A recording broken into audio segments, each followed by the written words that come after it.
Hi friends, welcome back to my channel Dimple's home kitchen and blogs. ఈరోజు అయితే నేను మీకు ఎంతో టేస్ట్గా ఎంతో పర్ఫెక్ట్గా ఉండే పిల్లల నుంచి పెద్దవారి వరకు ఇష్టపడే గుంత పొంగనాలను ఏ విధంగా చేసుకోవాలో చూపిస్తున్నాను. వచ్చేయండి.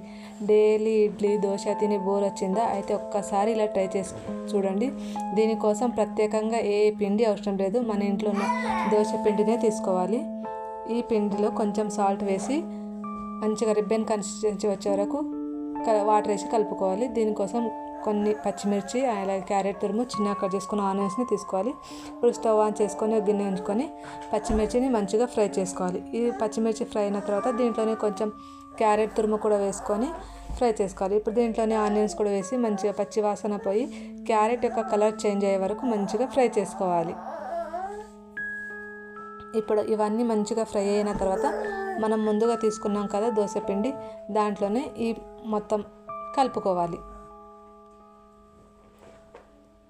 ఇది మొత్తం కలుపుకున్న తర్వాత ఇప్పుడు మనం గుంత పొంగనాలు చేసుకునే పాత్రను తీసుకొని ఈ గుంతలలో కొంచెం కొంచెం ఆయిల్ వేసుకోవాలి.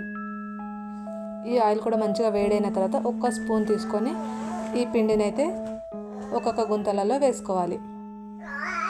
ఇవన్నీ లో ఫ్లేమ్లోనే ఫ్రై చేసుకోవాలి. ఇప్పుడు ఫ్రై అయిన తర్వాత ఇంకొక వైపుకు తిప్పుకోవాలి. అంతే, ఎంతో టేస్టీగా ఉంటే గుంత పొంగనాలు రెడీ.